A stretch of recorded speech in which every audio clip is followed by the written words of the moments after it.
नमस्कार मित्रांनो, आपली आजची गोष्ट आहे मोर आणि कावळा।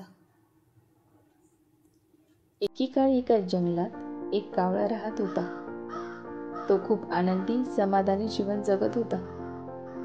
पण एके दिवशी त्याला जंगलात हंस दिसला आणि त्याचे सौंदर्य पाहून तो विचार करू लागला, मी असा प्राणी यापूर्वी कधीही पाहिला नव्हता। इतका पांढरा, स्वच्छ आणि सुंदर। मग कावळा हंसकडे जातो आणि त्याला विचारतो, हंस दादा, तू खूप सुंदर आहेस, तू खूप आनंदी असशील ना? यावर हंस म्हणाला, हो, मी पोपट बघेपर्यंत खूप आनंदी होतो। त्याला पाहिल्यानंतर मला वाटले की पोपट हा पृथ्वीवरील सर्वात सुंदर प्राणी आहे। मला तर फक्त एकच रंग आहे, पण पोपटाला तर 2 रंग आहेत। चमकदार हिरवा रंग आहे आणि मानेवर सुंदर लाल पट्टा। कावळा विचार करू लागला, जर हंस पोपटाला सर्वात सुंदर म्हणत असेल तर आपल्याला पोपटाला भेटायलाच हवे। मग कावळा पोपटाकडे जातो आणि त्याला विचारतो, पोपट दादा, तुला 2 रंग असल्याने तू खूप आनंदी असशील ना? यावर पोपट म्हणाला, हो, मी मोर बघेपर्यंत आनंदी होतो।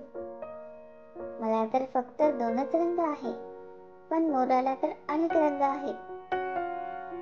आता कावळ्याने विचार केला की त्याला आता मोराला भेटायलाच। कावळा जंगलात मोर शोधत होता, पण त्याला एकही मोर सापडला नाही।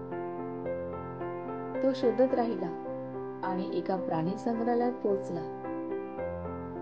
तिथे त्याला दिसले की बरेच लोक मोर पाहण्यासाठी आले आहेत। गर्दी निघून गेल्यावर कावळा मोराकडे गेला आणि म्हणाला, मोर दादा, तू जगातील सर्वात सुंदर प्राणी आहेस, तू खूप रंगीबेरंगी आहेस।